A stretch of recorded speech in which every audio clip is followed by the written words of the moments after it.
Hi there, and welcome to MS-DOS Game Reviews, where I play ancient games in an emulator and record the results for posterity. So today we are looking at an old childhood favorite of mine called The Legend of Kyrandia.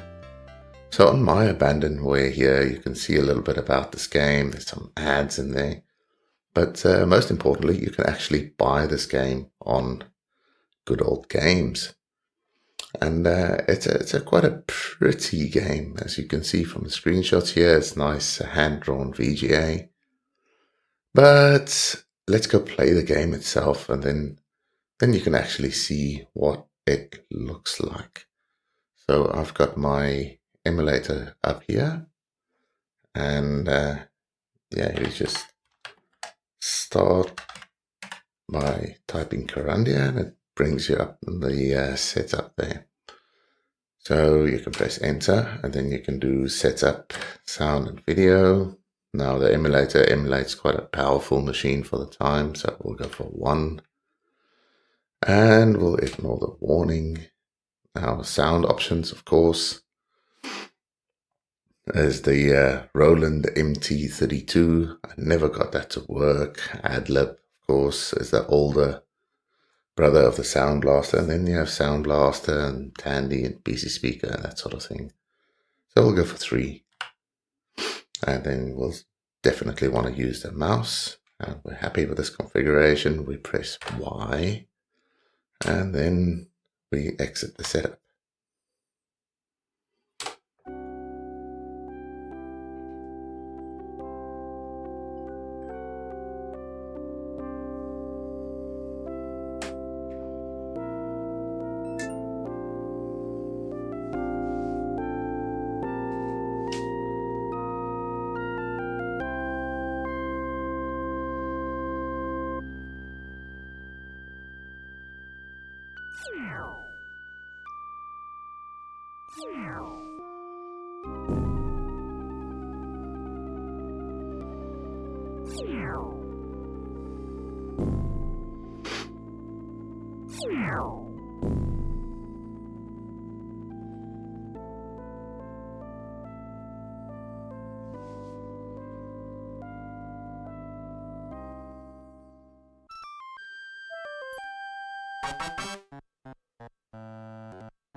Alrighty, so after that really awesome intro, you can appreciate how well this is drawn. And the interface of Kyrandia is very simple, so you can walk around just by clicking on things.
Alrighty, so there you have your mission. The game does actually give you little missions to do, and when he says prepare, he means pick up everything you can because you will need it. So you'll click on everything you see, and there's a bit of humor built into this game. So yeah, you can do stuff.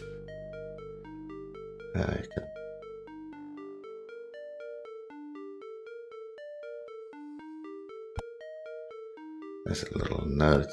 You can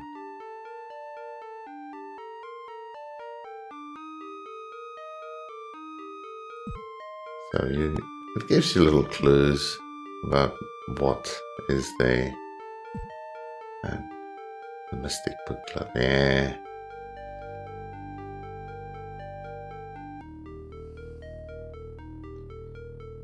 So we've clicked on just about everything. And then, yeah, you can see the interface. It tells you can't go in those directions, but you can go here. So let's do that. So as you can see, scenes are nice and static. And yeah, so we'll go down.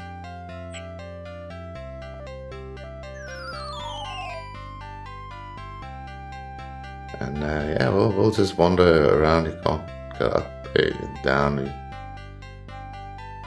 So the interface is a lot like the Sierra interface, but yeah, you've got this beautiful forest to explore, and very early on, you'll notice that the pace of this game is very different from other games of the era. There's almost no action. You interact with the environment. You have a limited inventory here, but you can leave things lying around, and it'll be there when you get back. And yeah, a lot of the forests have their own sounds and things. It's a very, very well polished game. Very pretty, you know. And when I first started playing it, I was amazed just by how beautiful all of this looks. Now, I'm a desert dweller, so I don't see a lot of green, and yeah, this made it even more special. So there you go.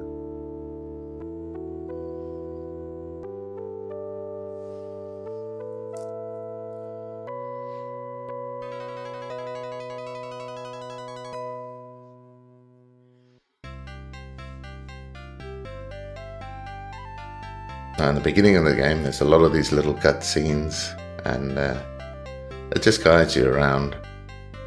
Of course, this part of the game is super interactive because this was the free part. Once you get to a certain area, and that's where we'll play to today. That's you'd have to enter a code to get to the paid part of the game, and then it's still really pretty, but it doesn't have as many interactive scenes as you can see here.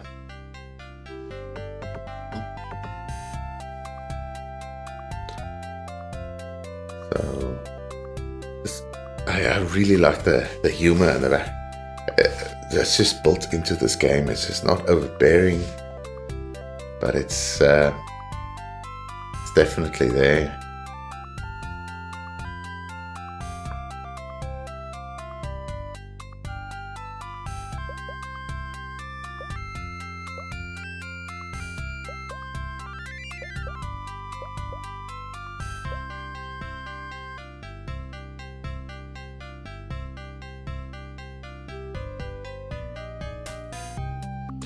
Oh yeah, so all throughout this game, there'll be just gems lying around on the floor. And you're wise to pick them up, collect them. And with the larger maps later, you'll see there's...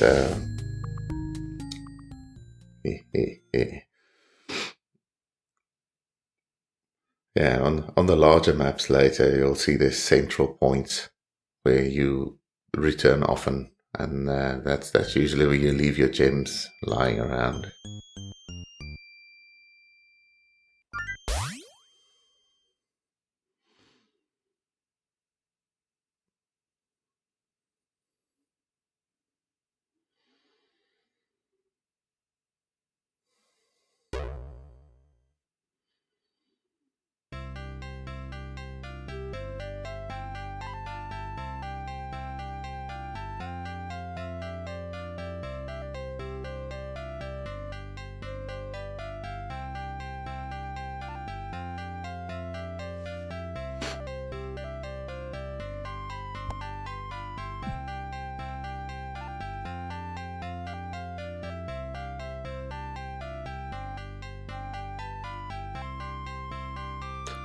So the game has all these little puzzles,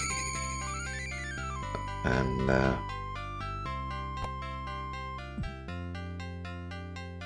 it's up to you to figure out what to do. And most of the game is just fitting things together.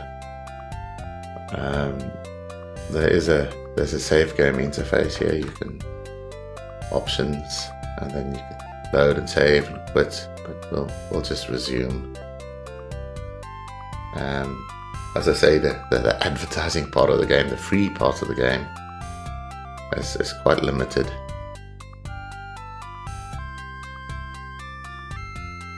But there you go.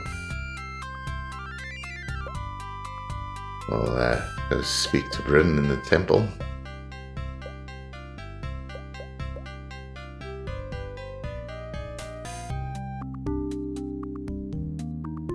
And I even love the music. Never gotten that Roland thing to work. But people tell me it was a lot better than the Sound Blaster. And I don't know. Sound Blaster is pretty good. So how good is it? Oh man, even a little beach crashing there. The attention to detail in this game. The attention to detail is just amazing. Here you can see the purple flower. There's all sorts of hints once you know what to look for. So the game really wants you to look at the scene and appreciate it for what it is.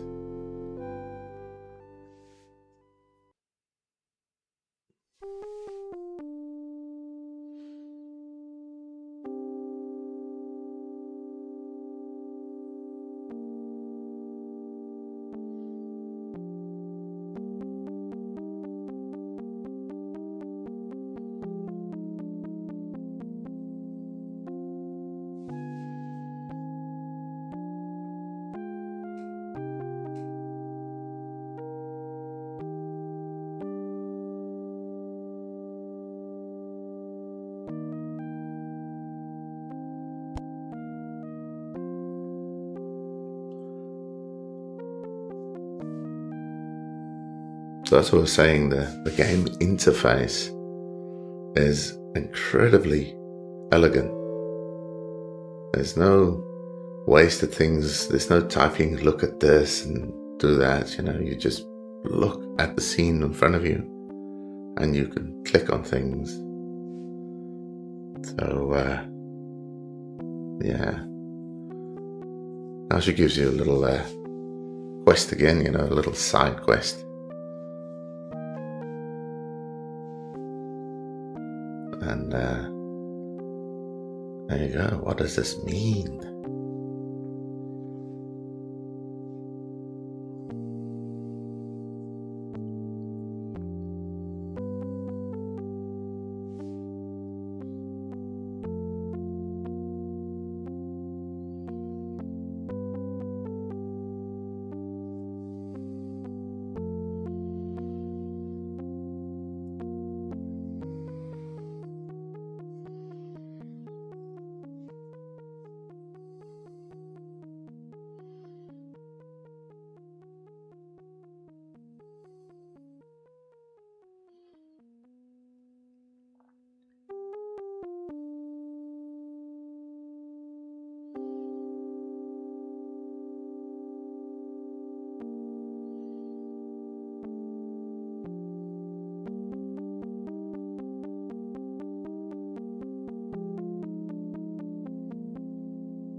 So yeah, I don't think you need the notes again. But because I've played this a little bit, I'm telling you, pick up everything you can see, click on just about everything. And the game will be easier. There's some really tricky parts of the game that I'm not going to give away. But it's an adventure. Definitely is.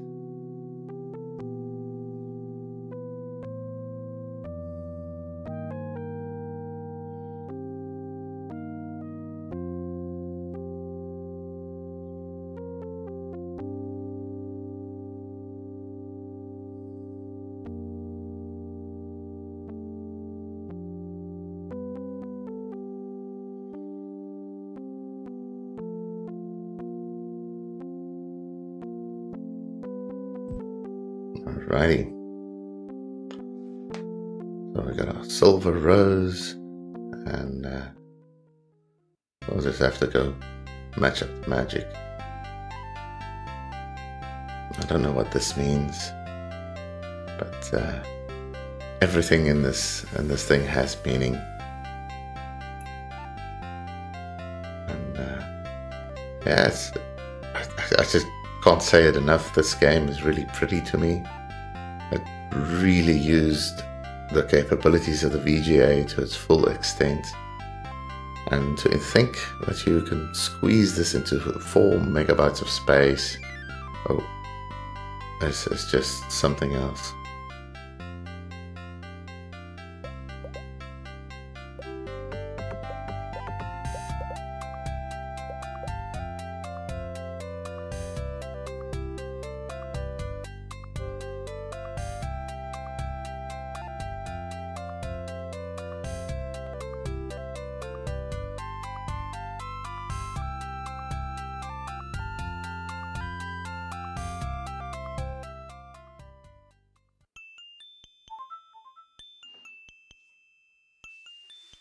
As I was saying, the pace of this game is really slow. But that's sort of the point. It wants you to look at every scene, really look at everything, see things that are out of place. Think about things you've seen before, try to put things together, and yeah, you'll have a lot of fun with this one if you do decide to play it. It's only a couple of dollars on Good Old Games, and yeah, get it there, fire it up in an emulator. I think the Good Old Games comes with a DOS box, and it just runs on every operating system. So I'd recommend it, for a couple of days of excellent gameplay. If you haven't played this game before, it's a nice one. It's a work of art.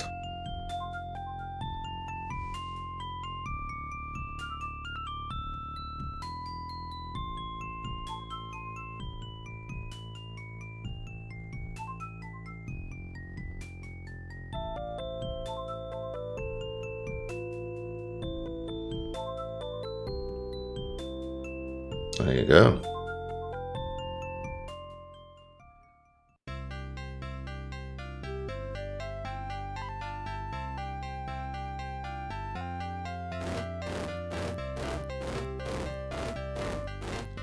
Nice to see how your actions influence the world you're in.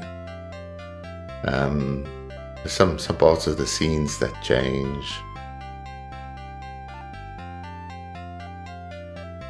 Now she said silver altar, but that doesn't look silver, but definitely that's what you want to do.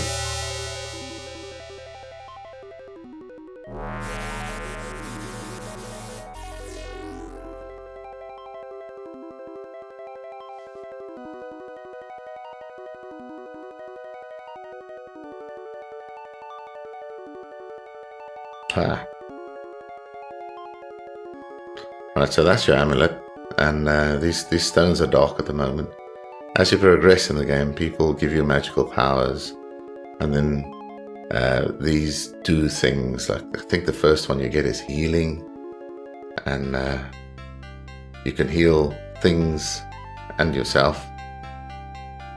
But yeah, we're getting to the end of the introduction here. It's pretty close. And then oh, excuse me.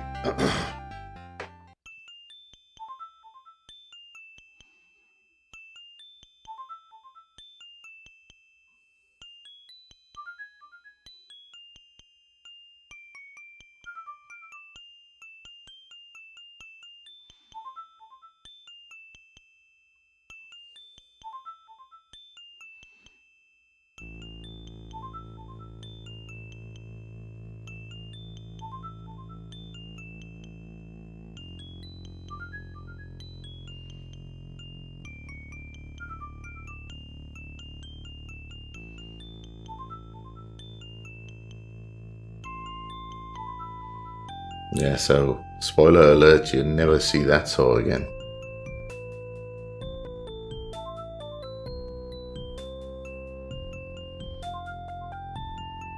And that is a good indication of what the game is about. And that's why they put that code in there. So after this, it's like, okay, this is a game I want to play. This is a game I can spend $5 on in today's money. And then I don't think you go back through that cave again. But there's a whole world to explore, very colourful, very magical. And you've got your mission laid out in front of you. As I said before, highly recommended.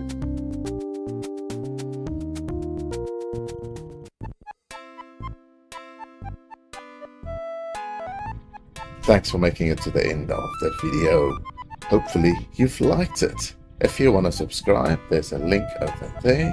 Google seems to think you would like that. And there are more of my videos available. Yeah. Have a fantastic day. Goodbye.